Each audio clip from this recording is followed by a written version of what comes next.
keep.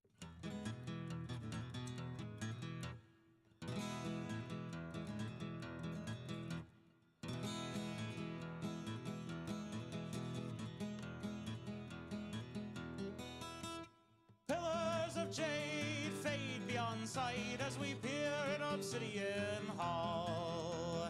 Fragments of refuse, chalky and white, surround the strewn bones by the sacrifice wall.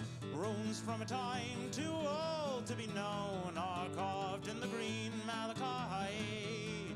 They showed the first seeds Gaia gave to be sown, to bestial progenitors in primeval light. The surroundings are grave, but the wall stretches on, and it tells how the first trees took hold to flourish for aeons before that red dawn, where dark brine and ruin brought horror untold. There the script changes, jagged and raw, as if a new hand went to carve. But this syntax is strange and follows no law. After that, any story is pieces and shards. Runes come to an end, the mural comes in, and the sacrifice shown in detail.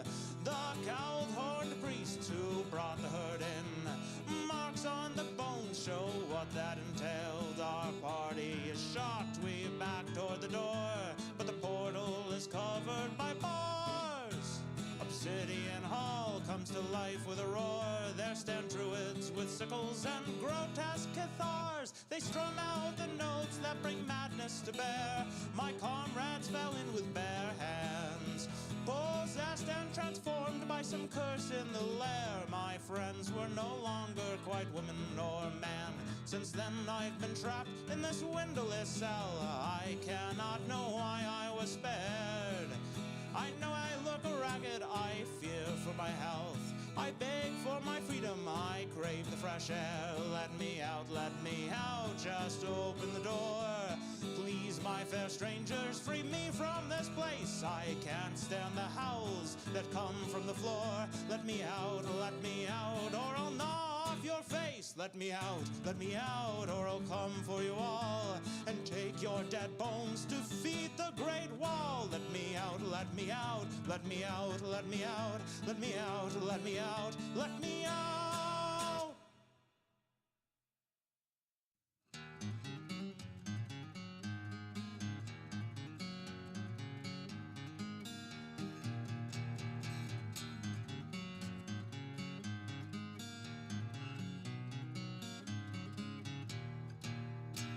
The great skelly beast stood and he faced the waters that burst from the dam.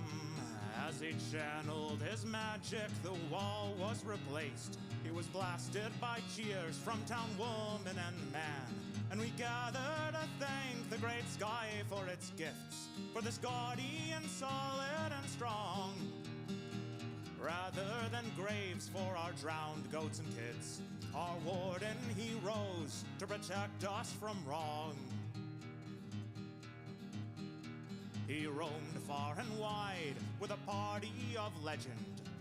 Many were saved, but his friends had to pay. He put sorrow aside and instead tried to mend. He looked for a village who had need of his ways. Any hole could be plugged with a stout enough cork. Any dike could be mended and smoothed. He'd help mighty and rich or the impoverished short, as he knew he was needed, his ravaged heart soothed. And we gathered to thank the great sky for its gifts, for this gaudy and solid and strong, rather than graves for our drowned goats and kids. Our warden, he rose to protect us from wrong.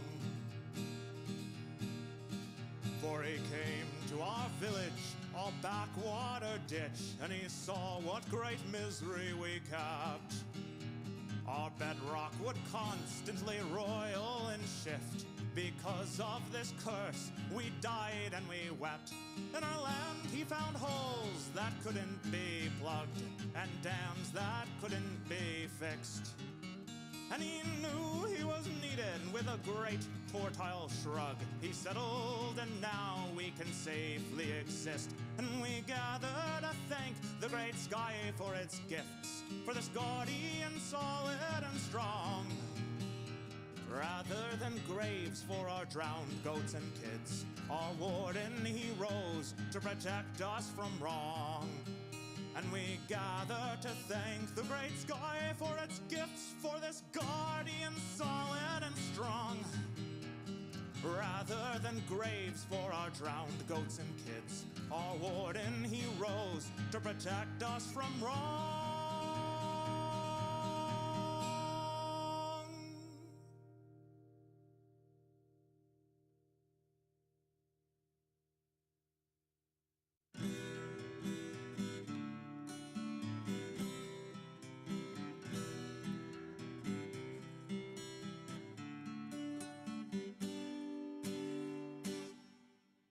Gather, good people, the young and the old, to hear of a traveler daring and bold. He served in the wars in a great naval fleet, with cudgel and girdle and wings on his feet. They say he was born of a god or a nymph, left as a babe on a pedestal's plinth. Only the blessed had such speed and such skill, and never was seen a boy with more will. Centaur and harpy cower in fear as our hero draws near.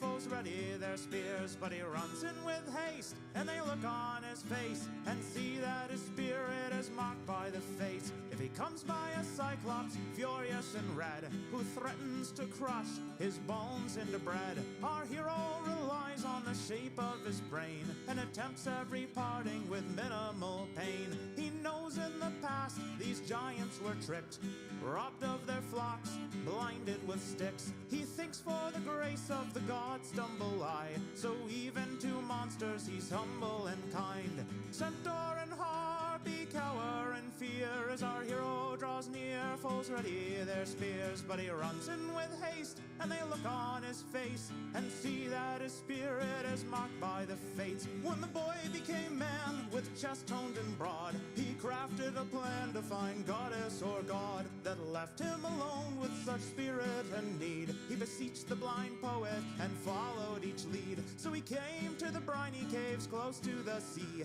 and saw who had spawned his divine destiny. A 20-limbed kraken with human-like hands. Though he buckled in horror, he'd soon understand. Centaur and harpy cower in fear as our hero draws near. Foes ready their spears, but he runs in with haste, and they look on his face and see that his spirit is marked by the fates. His sire or dame, he wasn't quite sure, pointed him to a shallow pool carved in the floor, and he saw as he peered in that burbling ooze, the truth of his birth was no longer confused, and he knew that he must learn and come back and teach each of his siblings, whether tadpole or leech. And he knew why he feared not what old laws forbid. Things are less fearful when your mother's a squid. Squid.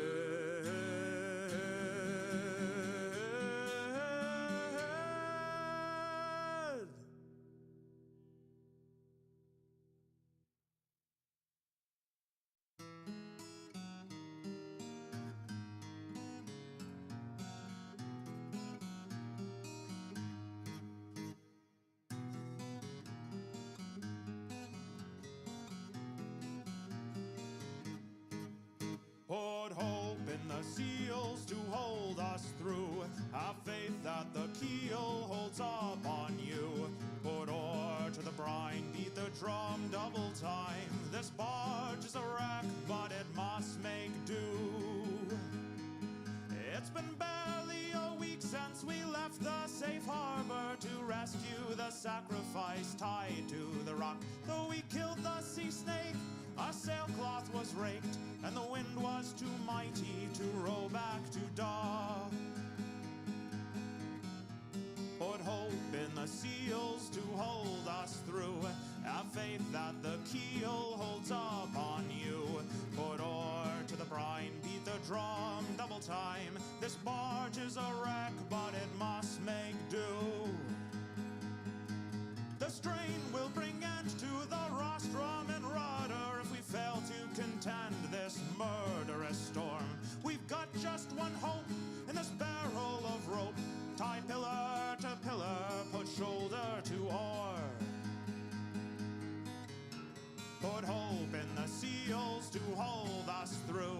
Have faith that the keel holds up on you.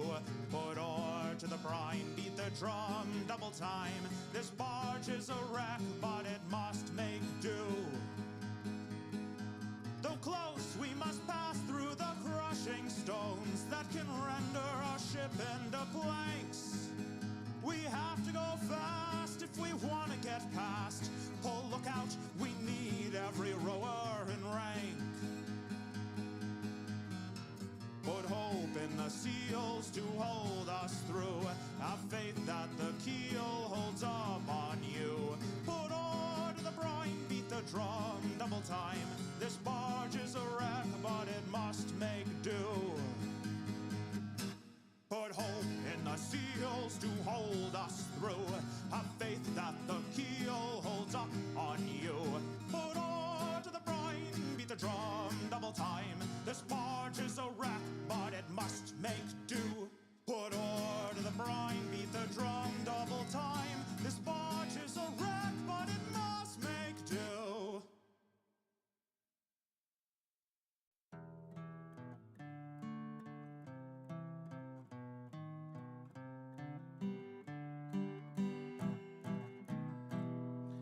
In a city of cowards, a shady man waits. Ladies in powder selling off dates. Sweet fruit for the harvest at excellent rates.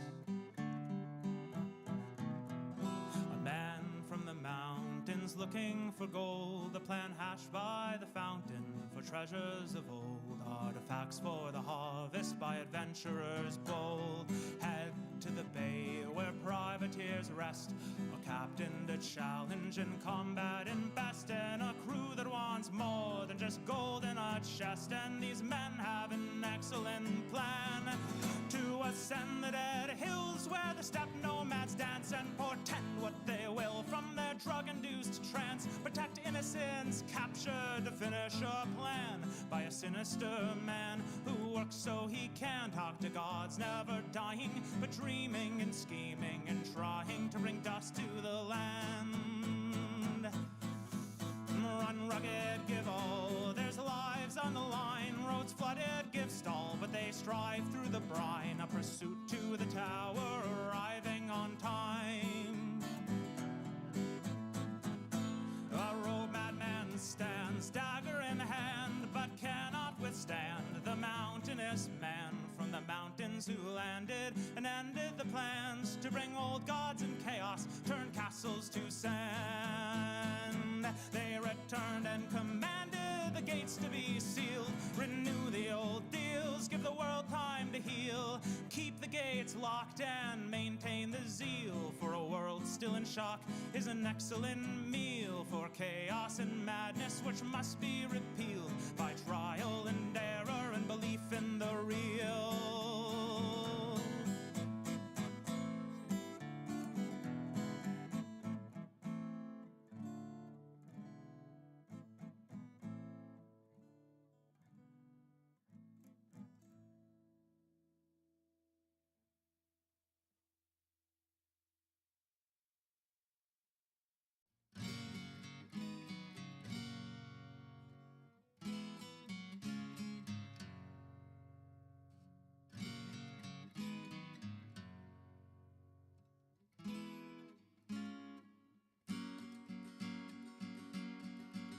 Enjoy our hospitality, our beds and bread and wine.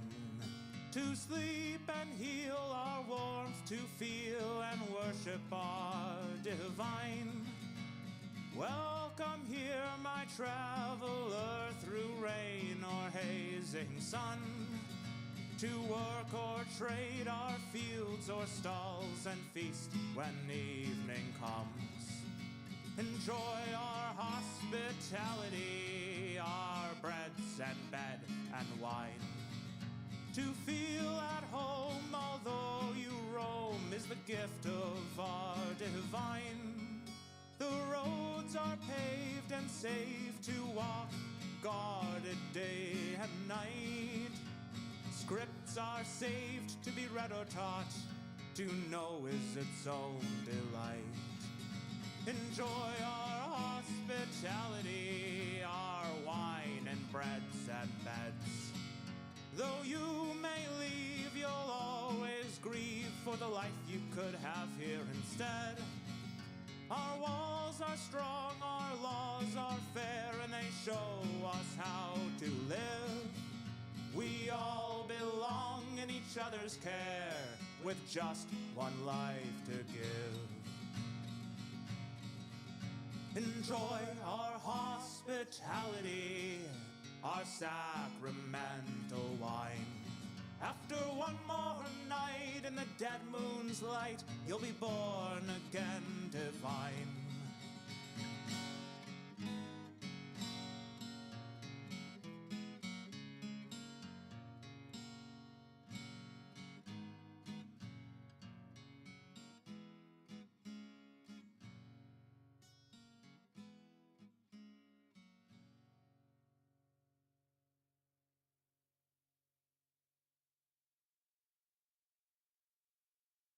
Anahita, mother of water, feeds the rivers, the brooks, and the springs. The naiads are her chosen daughters, and the sea god brings her corals and rings. Our cities were built with her blessing divine by shepherds who heard her burbling call. She showed how the heavens moved over time, and with practice we spread that knowledge to all. Anahita, mother of water, feeds the rivers, the brooks, and the springs. The naiads are her chosen daughters, and the sea god brings her corals and rings. The magi are nothing without River Mother, but when learned travelers come from the west, they walk past the shrines and don't bathe in the water, instead rubbing grease on their faces and chests. Anahita, mother of water, feeds the rivers, the brooks, and the springs. The naiads are her chosen daughters, and the sea god brings her corals and rings.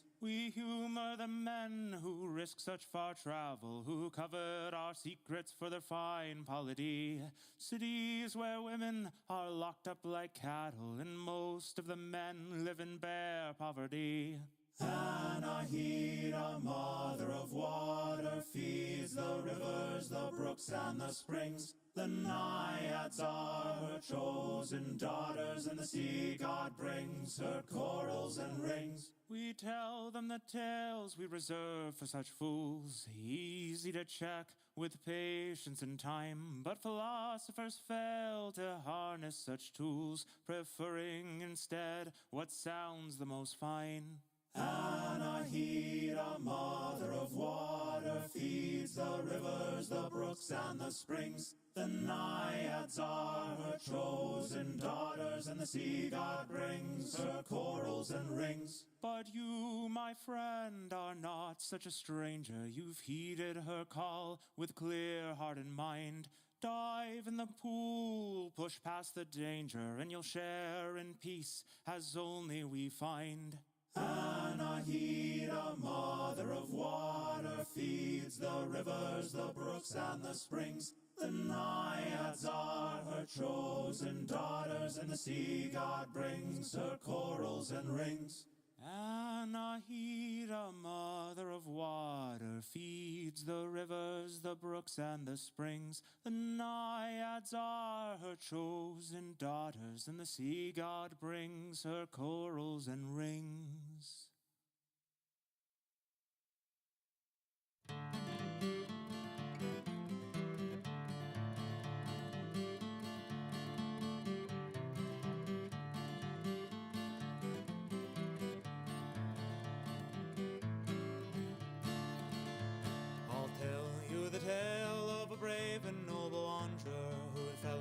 A place not known by men for years, a place underground, older than time or longer, growing in our terrors and our fears. He played a golden lyre, had a voice of the stars. He trekked the world by boat, moving near and far, blessed by the gods. Thousands heard his voice. The world moved when he made that fabled choice. joined the ranks of a famous noble vessel, manned by a crew of 50 heroic men, the son of a god, men who hunted and wrestled, some of which were never seen again. He angered the gods, and their vengeance slew his lover. A deadly nest of snakes left her body cold, though he knew in his heart he could never love another, and hatched a plan both foolish and bold.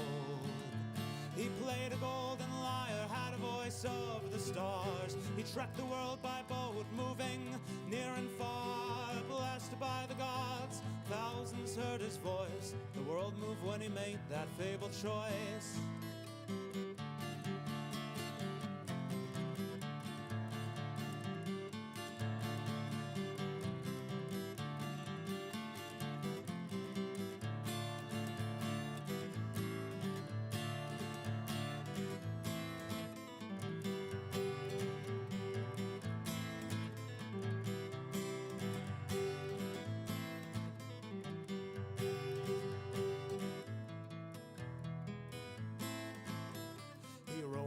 For years, looking for the entrance that would take him to the darkness under the earth, braving deadly perils and a guardian immense to prove to the king and queen his worth. He moved their frozen hearts with his beautiful song. They granted him to leave with his lover and wife if he didn't look behind as he traveled along. They would restore her soul and her life. He played a golden lyre, had a voice of the stars. He trekked the world by boat, moving near and far. Blessed by the gods, thousands heard his voice. The world moved when he made that fabled choice. Alas, curiosity proved to be his downfall. He tried to steal a glance to see if the god spoke true. She disappeared in seconds with a sorrowed haunting call, just as the earth's green meadows were in view. And so ends the tale of our brave and noble wanderer, who tried and failed to bring his love back to the sun. The only chance to restore his true love he squandered, and in that valley his life was undone.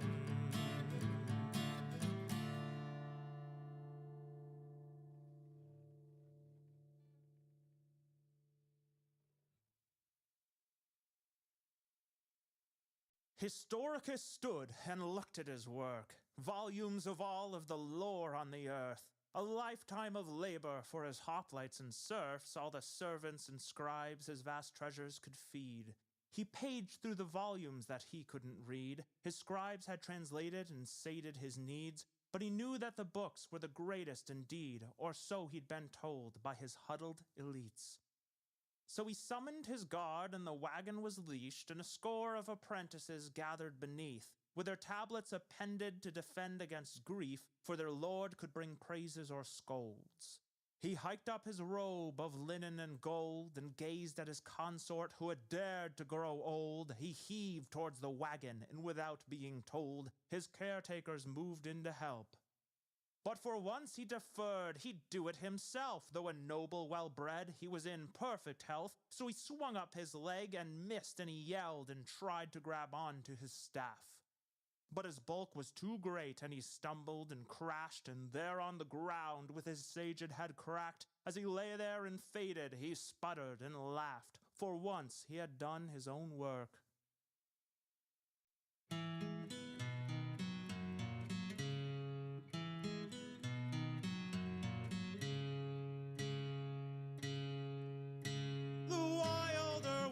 Came down from the hills and camped in the pond that sits mirror still.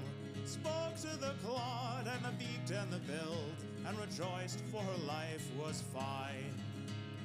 Out from the city came a sensual man, sent out from the temple to act on a plan. The queen of the city took with forceful hands any she wanted to share of her wine. So the harlot he stopped and drank from the pool. His throat clicked and locked to feel the barb cruel. The wilder woman held out to his neck, but he won out her mercy and asked her direct. Lie with me, woman, and put down your spear. Let me take your sorrows and heartbreak and fears. Take of my spirit, take all that you need. My body is here to follow your lead. After 7 vivid nights that they laid, the wilder woman grew newly afraid. The beasts were now fearful of her touch and her gaze, and she wept at what she had lost. The man saw her tears and softened the pain. He pulled out the beetles and moss from her mane. He spoke of the city and why he had came, and wept at what it had cost. So through 2 more weeks they mingled and talked, wore breeds into sandals with smooth river rocks, tanned hide of a lion for girdle and cape, and walked close together to the great gates. Come out, great queen, and fight a true foe. Don't pilfer the husbands of your women folk. I lost to you humans my tie to the land, so come out, dear monarch, and die by my hand. And out came the queen, in a battle they clashed. 10 seasons they grappled and throttled and lashed. While they struggled, the city trained enforcers unmatched. By the time they collapsed, the queen was dethroned. After waking, both realized just what they had gained, finding another so strong and untamed.